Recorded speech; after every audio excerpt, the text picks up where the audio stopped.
everybody, welcome to another Spring 2014 Riot Control review. My name is Alain Mendez, otherwise known as Hisui, and I'm from ReverseThieves.com as well as the Speakeasy podcast.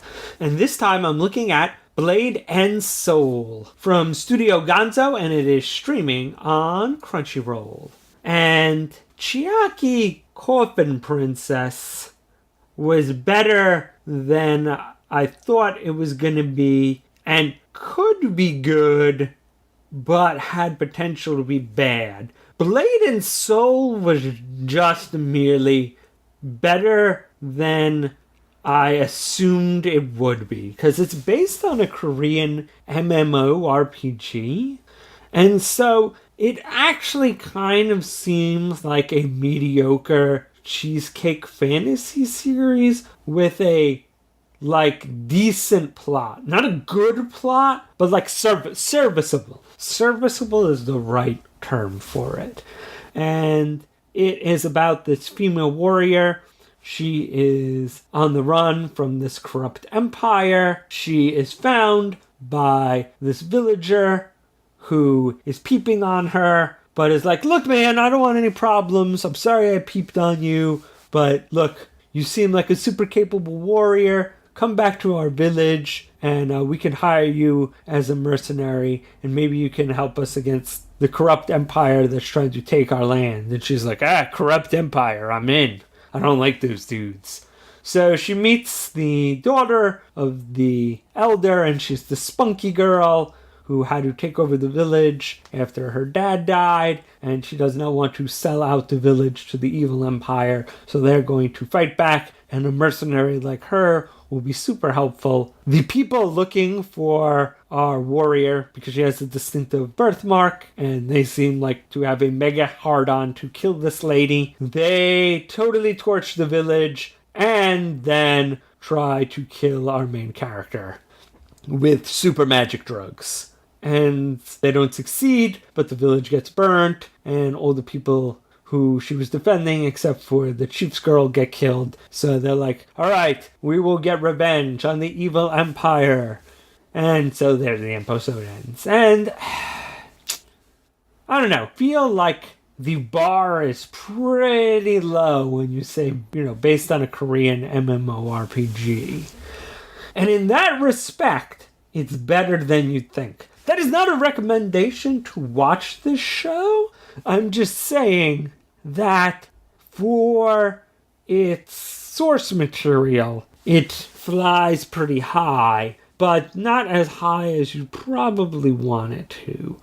I mean, this show is not the second coming of the feminine mystique. The girls are pretty competent. Our main warrior lady is pretty much almost a silent protagonist. I mean, she does grunt a few times and say a sentence or two, but she is not Chatty McChatbox in any way whatsoever. If she says more than 20 words in this whole episode, I would be like, you are lying by at least a factor of 10. And I don't know, but on the other hand, she isn't that interesting. And she does spend a lot of time of this episode scantily clad or naked or just wearing a vest.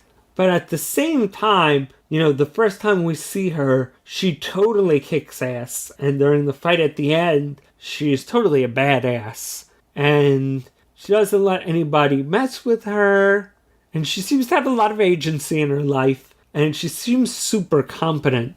If anything, their main thing is they do cheesecake her a little, and she does seem kind of boring more than a bad character. And the other girl seems pretty spunky, but not in a overly aggressive way. She definitely speaks her mind and gets what she wants and can be a good leader. If anything, you could see that as its own kind of tropey stereotype, but she seems pretty well put together.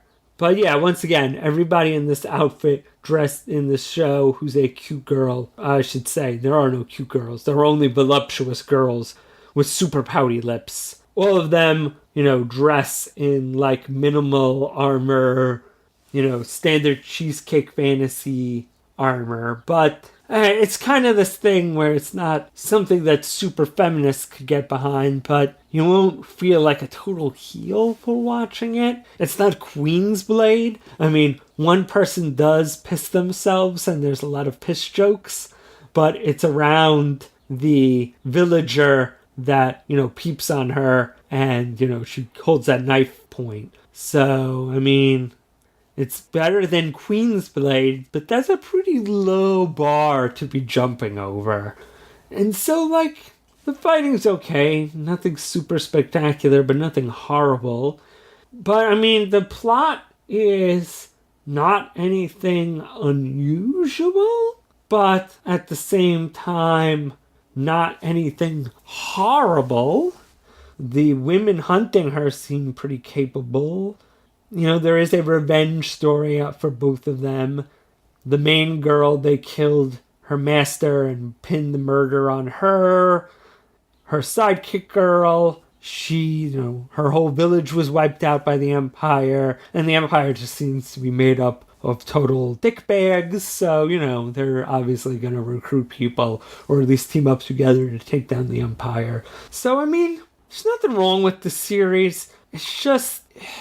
I mean, if you're going to watch a show that has TNA and fight scenes, this is probably the series to watch. If you just kind of want that kind of candy, they didn't say anything super objectionable. I mean, there are a lot of things that might make you go, eh? But nothing super bad about it. I mean, if you said you really like Queen's Blade, I'd be like, that's okay, but... secretly, in my heart, I'd be, you kind of strike me as sketchy. If you said you really liked Blade and Soul, I'd more just think that your tastes were kind of a little more towards the pedestrianly testosterone, more than the creepily fetishistic that you find in something like Queen's Blade. So, I don't recommend it, but I don't really look down on anybody for watching it.